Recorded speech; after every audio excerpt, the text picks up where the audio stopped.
isika tsy maintsy manao ny asany tompo isanandro kandearizao sy ianao hanefarambola atoandro mandoroso atrany izay no tanjona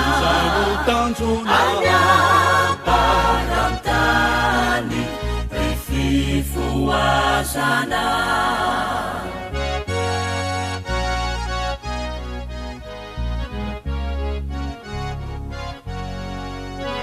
angiana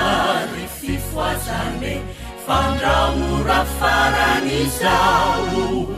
iasa tsy pitazana milany Jeso tompo anao mandoroso atrany izay no tanjona anyaparantany ry fifoazana